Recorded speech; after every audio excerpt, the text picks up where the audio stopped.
下流！哈哈哈！最近雨势还挺大。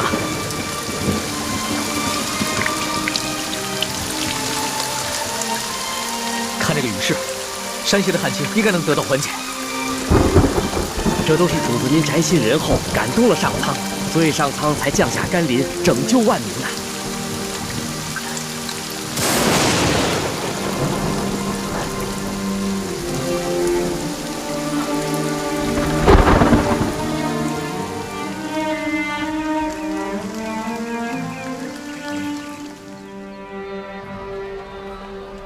想不到这场雨一下就是3天，真是一场及时雨啊，缓解了山区的旱情。这场雨虽然缓解了旱情，但是错过了播种的季节，灾民们仍然需要救济。我知道，我会让朝廷继续赈灾，让灾民们平安度日，直到下一个收获季。龙小弟，看来你这双聋耳真的打开了，能听见民间疾苦了。主子，咱们还是少在外面走动吧。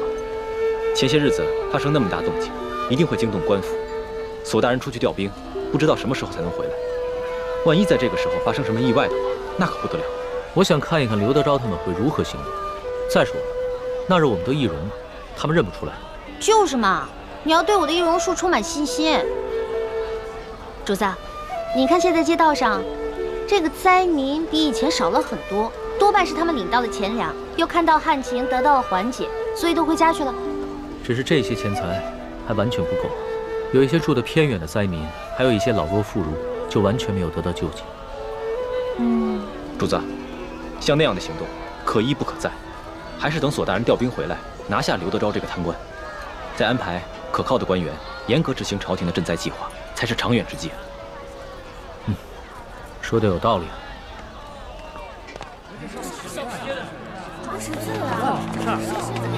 我跟你说，听说前些天有人在码头上给灾民们分粮分银。哎，龙小弟，咱们都成了官府通缉的江洋大盗了。多亏了他们呀！怎么会像是田美呢？活菩萨呀！对呀，是呀，哪怕是活菩萨，现在都4权难保了。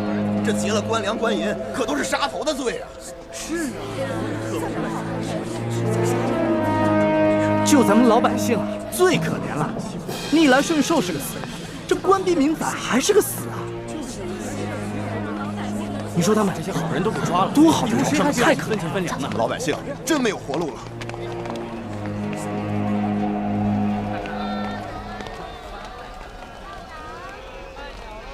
待我回宫之后，一定要将刑部那些盗案发回重审，只有那些真正打家劫舍的盗案，才判死罪，而那些被无良贪官逼得走投无路的囚徒，全部从轻发落。龙小弟，你简直太圣明了！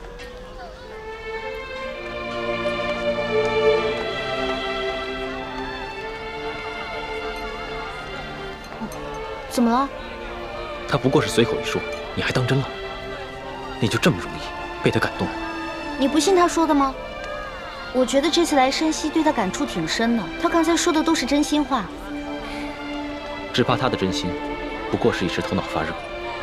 你别看他现在义愤填膺，对官逼民反的百姓充满了同情，但只要回到了紫禁城，他的心境和立场立马就不一样了。到那个时候，他最先考虑的是如何维护朝廷的权威和自己的龙椅，而不是百姓的疾苦。朱哥哥，你这么一说，我心里怎么那么失落跟害怕呀？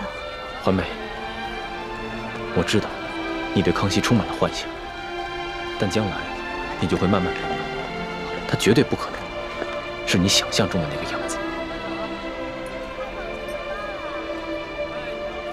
让开，让开！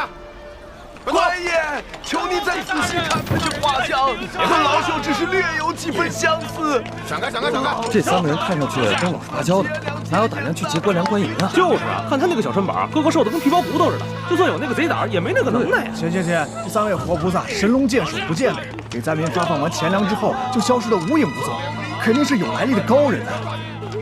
就这帮饭桶，只知道欺压老百姓，他们哪有本事去抓人呢？就是啊。 还不是只能找几只鸡腿羊上去交差呀？可是这3个人只是跟通缉的要犯长得有点像，当官的无凭无据的能随便判人死刑啊？要证据还不简单吗？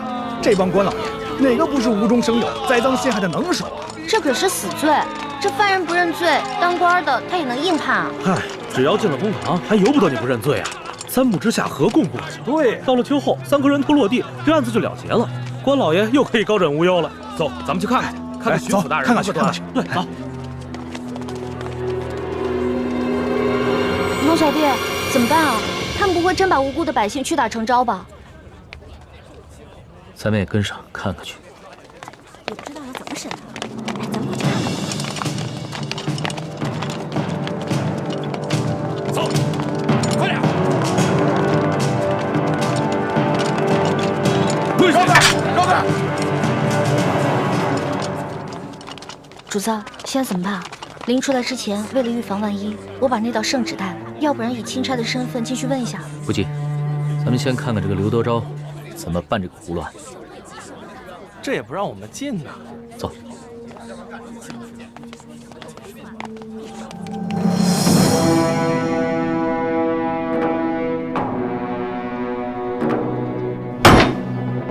王13胡二狗谢大牛，你们说你们并未劫粮劫银，可是为什么从你们家中搜出了失窃的官银跟粮食？讲。大人呐，小老儿实属冤枉啊！那些粮食和官银，不是官府赈灾分给咱们灾民的吗？那夜在码头取了好些个灾民，每人都分到了1斗粮食和1锭银子啊！大人，大人，小人更冤枉啊！那夜小人听说有活菩萨要在码头上给灾民们分钱分粮，本想赶着去的。不料小人的娘子摔了一跤，把怀了3个月的孩子划掉了。等小人安顿好娘子，赶到码头，银子和粮食早就分光了，活菩萨也不知去了哪里。小人的家中穷的只剩下4面墙了，也不知差爷们怎会在家中送出这些粮食和1锭银子来。大人，大人，小人冤枉的。小人那日夜里在家照顾病重的老娘，赶去码头也去得晚了，什么都没分到。哦，金嫂，有人拿着画像在小人家门口望了几眼，问了小人几句话，随后那人便送了小人1袋粮食和1锭银子。小人正感激不尽，赶紧去给我那快饿死的老娘熬粥。谁想到还没等到粥熟呢，这时就来了几个捕快大人，硬说小人是盗抢官粮官银的贼啊！大人，小人实在是冤枉。我算看出来了，他们是拿着画像对比，看谁长得像就抓起来栽赃。小人冤枉，大人！大人要明察啊！大人明察！大胆的刁民，你们竟敢诬陷本府的公差！来啊，传证人！带证人！这架势我看着都害怕，何况寻常老百姓呢？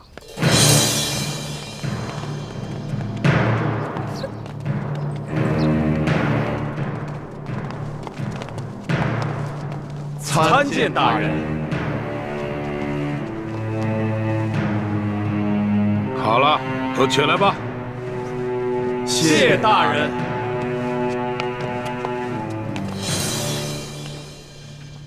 主子，他们脸上那些墨汁啊，是我之前加过药的。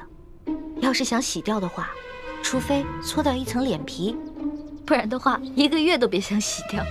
这些梁上丝毫没有吸取教训，脸上的字还在，却又在陷害无辜百姓了。他们竟然如此不知悔改，将来我便命人将这些字刺在他们脸上，除非他们撕掉脸皮，要不然一辈子都洗不掉。真的？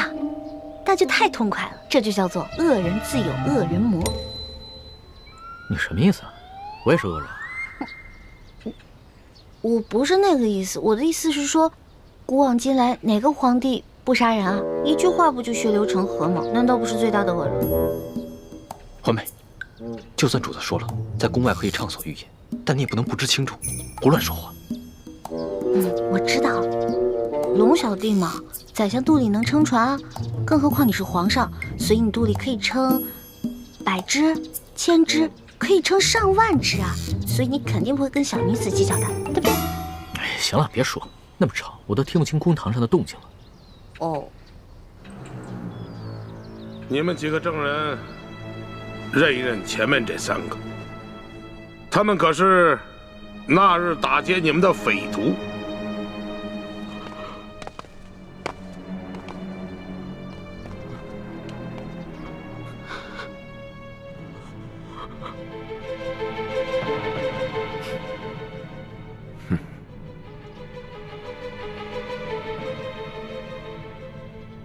没错，大人，就是他们。好，你们先下去吧。是。大人冤枉！大人冤枉！大人冤枉！大人！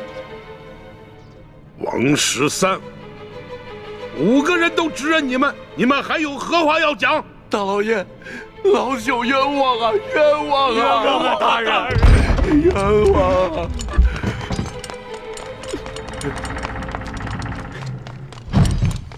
大人，这是我等从那3人家中搜出的迷药。这些迷药和米刀府中守卫的那些完全一样。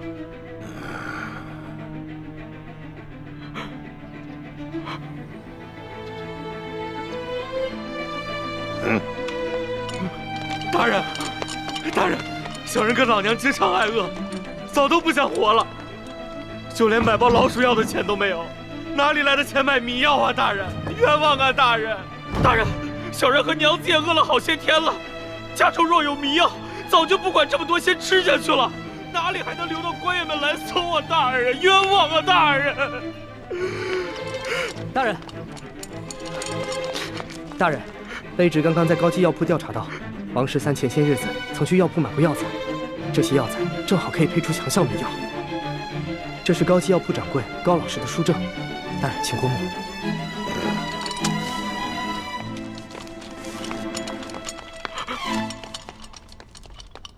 哎呀，谢大牛、胡二狗，你2人没钱买迷药，那这药一定是王13配好后送给你2人的，对吧？冤枉啊！大人，冤枉啊！大人，小人根本就不认识什么王13啊！大人，是啊，小人到现在都不知道您说的王13是谁啊！大人，冤枉啊！大人，大人，冤枉啊！大人，老爷，小老儿前些时日确实到高级药铺买过药，只是想配一些迷药药兔子，怎敢拿这些药去药人呢？大老爷，更不曾把这些药分给2个不认识的人呢，大老爷。